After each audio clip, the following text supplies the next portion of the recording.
नमस्कार दोस्तों, मैं शिव नायक सिंह। आप देख रहे हैं मेरा यूट्यूब चैनल। पिछले वीडियो में हमने बात किया था कोबल को या मिसरोल को जीरो कैसे करें। उसके संबंध में बहुत सारी चीज़ें बताई थी और उनमें से एक टॉपिक लेकर के हम चले थे एंट्री गाइड का।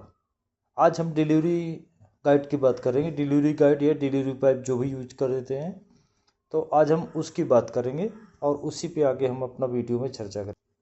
लेकिन उसके साथ ही मैं आप लोगों से रिक्वेस्ट करना चाहूँगा कि आप लोग मेरा वीडियो तो देखते हैं लेकिन सब्सक्राइब नहीं करते और लाइक नहीं करते। सबसे बड़ी बात, कमेंट नहीं करते।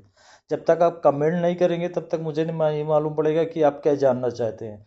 और आप ज़्यादा से ज़्यादा कमेंट्स करिए, ज़्यादा से ज़्यादा। और सब्सक्राइब इसलिए ज़रूरी है ताकि मैं नया वीडियो जब भी बनाऊँ तो आपके पास तक तुरंत पहुँच जाए। तो आपका ज़्यादा समय न लेते हुए आगे हम अपना वीडियो स्टार्ट करते हैं। तो डिलीवरी पाइप को जब भी लगाते हैं, सबसे पहली बात तो सेंटर तो होता ही है, सेंटर लगाते हैं।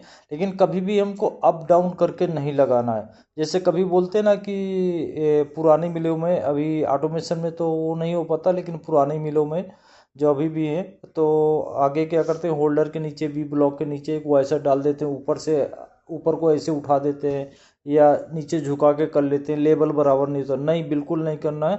हमको लेबल बिल्कुल बराबर करके, जैसे स्पीड लेवल में होता है, हम डेली स्पीड लेवल नहीं लगाएंगे, लेकिन एक बार रेस्ट बारी बराबर कर लिया तो फिर आंख बंद करके लगाओ, कोई दिक्कत नहीं होता है। एकदम लेवल बराबर ही आता है। ठीक, अगर थोड़ा बहुत ऊपर नीचे होता है तो रेस्ट बारी से एडजस्टमेंट कर लेना है, या पूरा पूरा प्लेट देना है नीचे या ऊपर, जो भी करना है।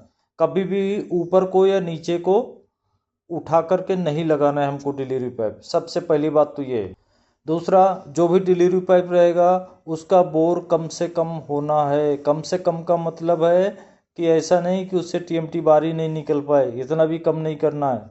एग्जाम्पल के लिए, अगर हम 10 mm का साइज चला रहे हैं तो 20 mm बस, इससे ज़्यादा नहीं रखना है। 12 mm का सरिया चला रहे हैं तो मैक्सिमम 25 mm चलता है। 20 mm भी निकलता है, 12 mm का सरिया हम 20 mm से भी निकालते हैं, लेकिन मैक्सिमम 25 mm, इससे ज़्यादा बोर नहीं रखना है। 16 के सरिये के लिए भी 25 mm तक ही जाएगा मैक्सिमम, इससे ज़्यादा बोर नहीं रखना है।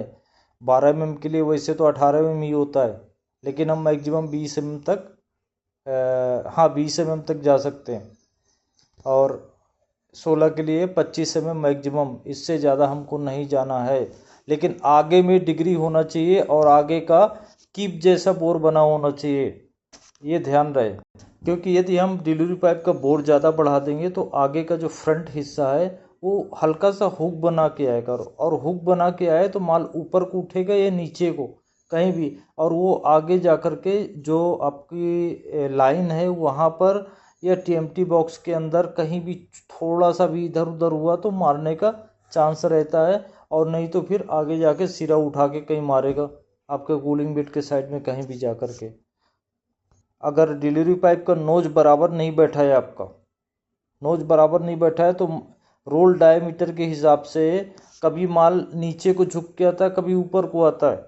तो अगर ज़्यादा बोर रहेगा तो वहीं पर कुंडी बना देगा, और कुंडी बनाएगा तो फिर कोबल होना ही होना है, ये तो आप लोग भी जानते हैं। यदि डिलीवरी पाइप में हम ट्विस्टर यूज कर रहे हैं, जैसे बीच में सेंटर में होता है, फिनिशिंग को छोड़ दीजिए, तो ट्विस्टर है तो उसको भी बराबर सिंपल से बना के रखना है। सिंपल से हल्का सा लूज होना चाहिए, ना ज़्यादा टाइट होना चाहिए ना ज़्यादा लूज होना चाहिए, इस बात का भी ध्यान रखना है। और डिग्री प्रॉपर होना चाहिए। अगर थोड़ा सा भी डिग्री डिस्टर्ब हुई तो ट्विस्टिंग नहीं होगा, या ओवर ट्विस्ट हो जाएगा या अंडर ट्विस्ट हो जाएगा। और अगर उसी डिग्री के हिसाब से जितना आप हर समय रखते हैं, एग्जाम्पल के लिए आप 40 डिग्री रखते हैं हर समय, लेकिन पहले आप लूज रखते थे तो वो बराबर मान जा रहा था, लेकिन अगर वो आप ट्विस्टर को टाइट कर देंगे थोड़ा तो उसकी तुरंत डिग्री चेंज हो जाएगी।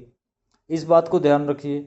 तो आपको इक्वल रखना है जिस डिग्री पे आप चलाते हैं। तो जिस सैंपल से जितना ढीला बनाते हैं उतना ही ढीला बनाना है। ऐसा नहीं कि कभी ढीला बना दिया कभी टाइट बना दिया, या 2-3 लोग काम करने वाले हैं, एक आदमी गया टाइट करके आ गया, एक गया ढीला करके आ गया, तो इसमें भी प्रॉब्लम आएगा। क्योंकि आप ढीला टाइट करोगे डिग्री चेंज हो जाएगी। अगर आपको टाइट करना है तो फिर डिग्री कम करो, जो कि पॉसिबल नहीं है। क्योंकि डिग्री चेंज करने में टाइम ज़्यादा लगेगा आपका। हाँ, और सस्पेंशन भी बना रहेगा, अरे यार इसमें डिग्री में चलेगा कि नहीं चलेगा। तो इक्वल रखो ना हमेशा, कभी भी कभी ढीला कभी टाइट मत करो। और ढीला टाइट होने के और भी रीज़न होते हैं। आपका जो स्टॉक साइज है वो अगर कभी बढ़ गया साइज तो टाइट हो जाएगा, स्टॉक साइज आपने कम कर दिया तो ढीला हो जाएगा। इसलिए स्टॉक साइज भी मेंटेन करके रखना है प्रॉपर। आपको हर 2-3 घंटे में स्टॉक साइज अगर चेक करने का ऑप्शन है तो चेक कर लेना है, कम से कम नहीं 3 घंटे में कर सकते हो तो शिफ्ट एंड और शिफ्ट स्टार्टिंग में तो पक्का करना है, ये ध्यान रखिए, तभी हम अच्छे से रोलिंग कर पाएंगे। अक्सर कभी कभी बिलेट में भी कुछ प्रॉब्लम होता है और कभी कभी अपना स्टैटिक गाइड में या कहीं भी पानी प्रॉपर नहीं लगा रहता है, उसकी वजह से चिप्स बनता है तो वो डिलीवरी पाइप पे फंस जाता है।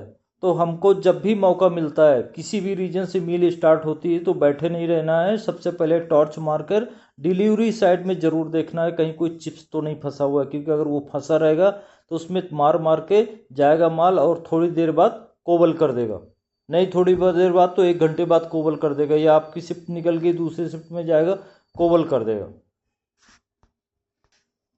इन सभी चीज़ों का प्रॉपर ध्यान रखना है। अगर इन सभी चीज़ों का प्रॉपर ध्यान रखेंगे तो कभी भी रोलिंग का इशू नहीं आएगा, कुछ भी नहीं होगा।